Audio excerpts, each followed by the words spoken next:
period kind of 50 years, or right? How many we calculated? Yeah. And so it's kind of forever. You store your data on the chain forever. And later on, we are going to introduce time-based fees. So for example, you don't need to store this data forever. You want to store it just for months, so you can pay less, much less for that. Yeah, DAPI, you already talked about that. I can skip it, I think, right?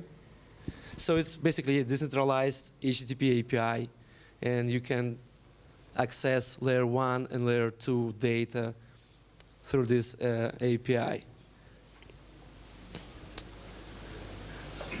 I mean, the main idea that you don't need to have deal with peer-to-peer messages, all this stuff, and like as mid-level developer, not crypto developer, you can just interact with API, which is like basic thing, right?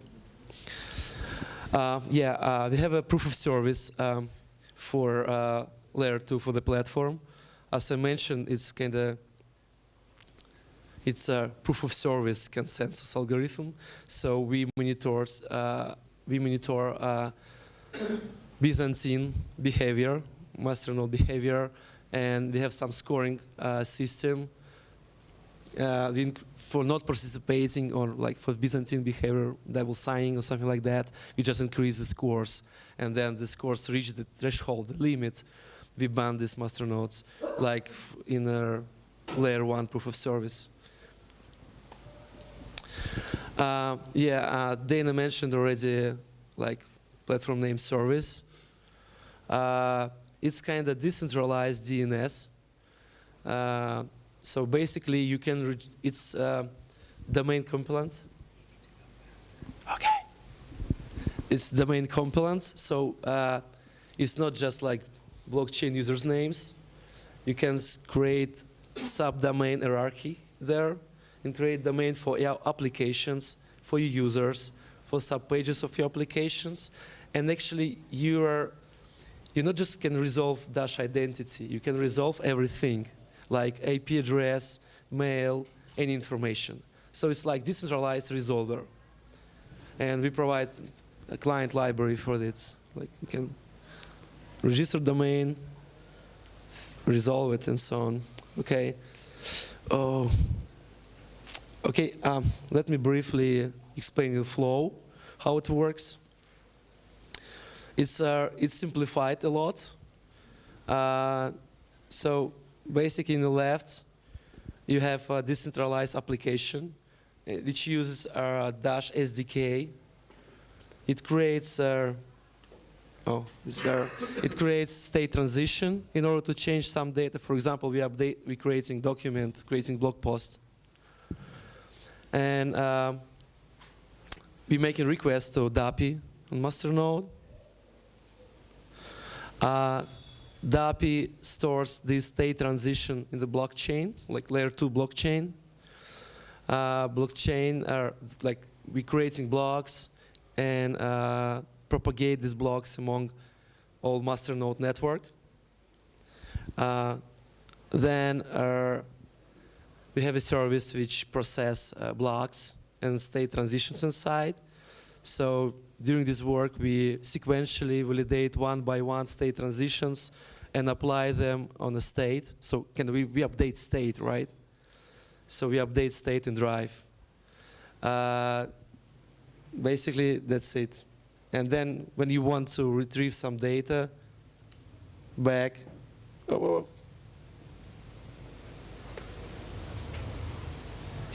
make request to DAPI, and then DAPI goes directly to the Drive in order to fetch this data.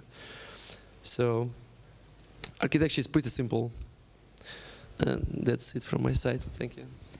Thank you. Sorry.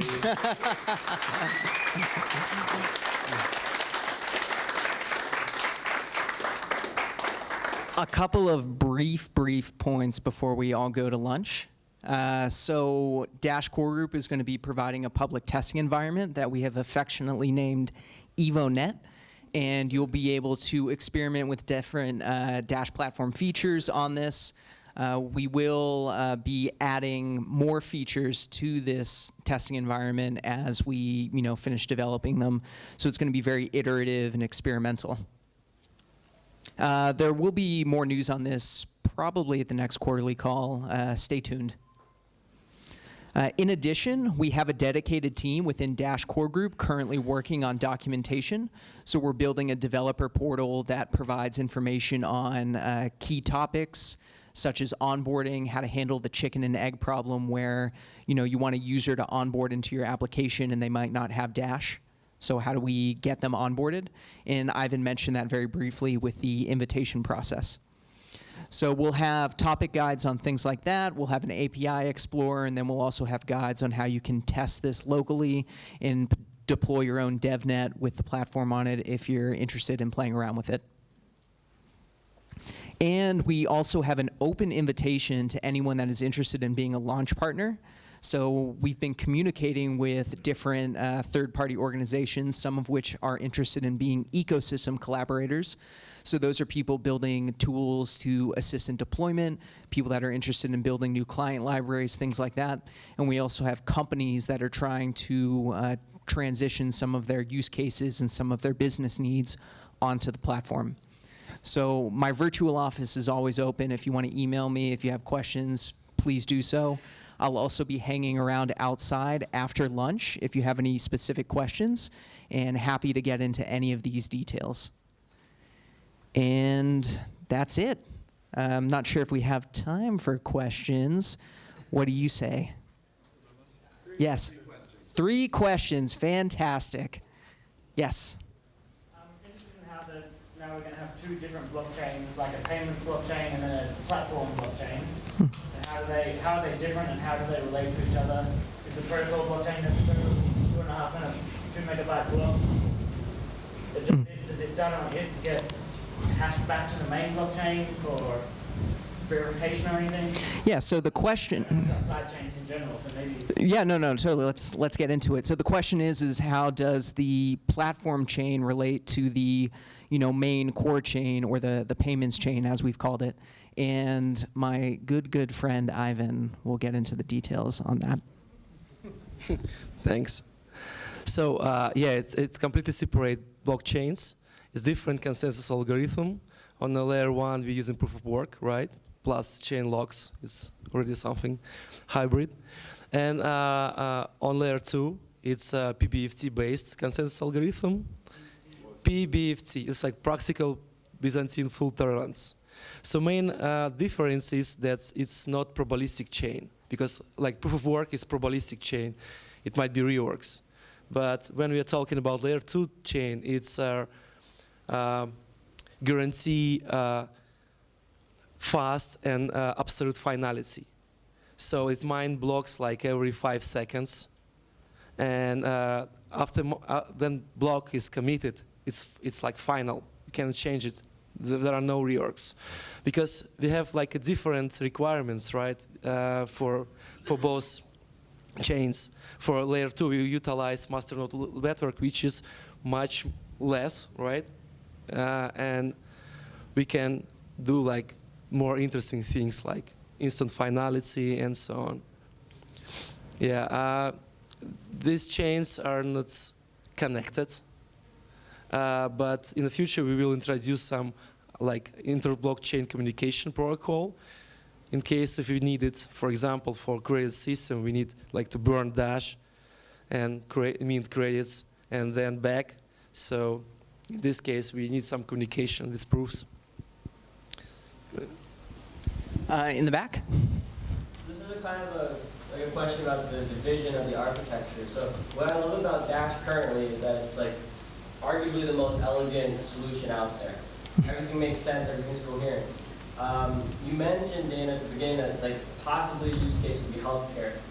And that's really outside the realm of digital cash. So I'm curious, were there any concessions made in how you architected this thing where it became more complex or you took a route that you wouldn't have if the focus was merely digital cash? And sort of how were those decisions made and what were the practical results of those decisions? Yeah, so the question for anyone that didn't hear and for the people live streaming are, were there any concessions made in the design of the platform to accommodate use cases that aren't payment related? The answer to that is no, and Dash Core Group is still very much focused on payments, and that is our primary use case when it comes to the platform. I did mention healthcare because in my role, I'm trying to ideate and brainstorm on as many different use cases as possible, and healthcare is something that has popped into my mind. But first and foremost, we're focused on payments. And the reason that we created the platform in the first place was to provide metadata to payments and to facilitate the creation of the Dash Pay wallet. And then through the course of developing the platform, we realized that it can be applied to many other use cases. And we're slowly exploring those. And as time has gone on, related to your question about architecture complexity, we've actually we've simplified the architecture. And yeah, as Ivan said, a lot. And for the sake of time, I don't want to get into it right now, but happy to get into how we simplified the architecture outside. Yeah. And last question. When you will store documents on the blockchain, then I think about Dropbox in the Dash blockchain, and on the other side I'm thinking about hosting a masternode, then each masternode owner will have a data center like Dropbox in the future. So the question is, what are the like data storage implications for like masternodes and on the platform? And to answer your question, the first iteration of the platform, it's going to be more similar to a distributed database as a service. You could host actual files like songs, images, things like that if you wanted to, but it would be very inefficient to do so, and that's not what we're promoting. There are other blockchain-based storage solutions that are very much focused on file storage versus data storage, which is what we're trying to do. In addition, in the future, we will provide like various like data storage optimizations, such as sharding, so that your masternodes won't be like just cluttered with like an outrageous amount of data. We've also explored the possibility of implementing a CDN, a content delivery network, so that you could store like more complex files like pictures and images and music and things like that. Although that's not on our roadmap, it's not in our backlog anytime soon. We are in the earliest stages of exploring that possibility. So does that answer your question? Does that help? So I need, in the long term, I need a data center. No. I don't think that will be the case. You can say that's we'll use sharding in like in the future we're gonna to introduce sharding, and right now we store the whole data set on all master node, but in the future this data will be sharded, and master nodes will be incentivized to increase storage capabilities and store more data, but it will be like up to owner. If he wants, he can store more. Also, we have a fee system in place, and that fee system will disincentivize people from storing large amounts of data. So the fee will be based partly on like just an average normal transaction fee, and then there will be some variable fee associated with the size of data that you're storing. So we are restricting that fee and preventing, well, preventing is a strong word, strongly disencouraging people from storing large amounts of data.